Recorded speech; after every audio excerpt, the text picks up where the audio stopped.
আসসালামু আলাইকুম। আজকে নিয়ে আসলাম একটি পায়েসের রেসিপি। এই পায়েসটি তৈরি করতে আমাদের লাগবে এখানে কাউন। কাউন এক ধরনের চাউলের মতো ছোট ছোট, এটা বাজারে কিনতে পাওয়া যায়। আর এটার পায়েসটা কিন্তু খেতে ভীষণই মজার হয়।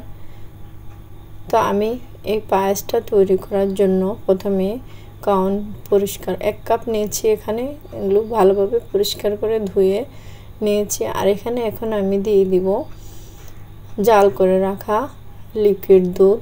এখানে আমি 1 লিটার দুধ দিয়েছি।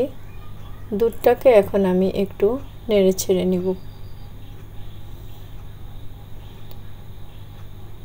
এখন এখানে দিয়ে দিব স্বাদের জন্য পরিমাণ মতো লবণ দিয়ে আবারও আমি এটাকে একটু নেড়ে ছেড়ে দিব। দিয়ে দিব চিনি।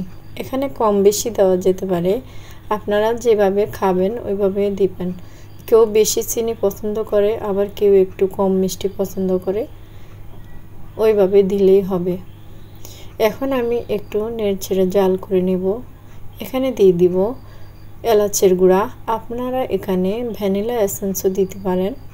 আমি এখানে এলাচের গুঁড়া দিয়ে দিলাম। আবারও একটু নেড়েচেড়ে জাল করে নিব।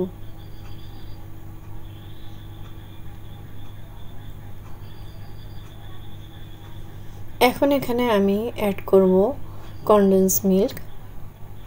এখানে 1 কাপ কনডেন্স মিল্ক আমি দিয়ে দিলাম।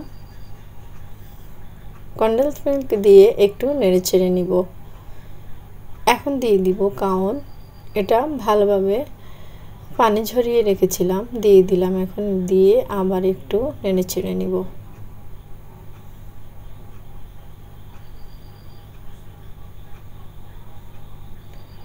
ভালোভাবে এটাকে নেড়েচেড়ে সিদ্ধ করে নিতে হবে।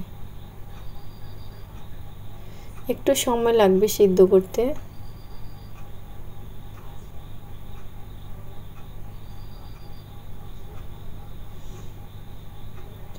এখন আমি দেখে নিব এটা সিদ্ধ হয়েছে কিনা। বেশ অনেকটাই ঘন হয়ে আসছে। আমি এটাকে 30 মিনিট জাল করে নিয়েছি। এখন আবার একটু নেড়ে ছেড়ে দিব।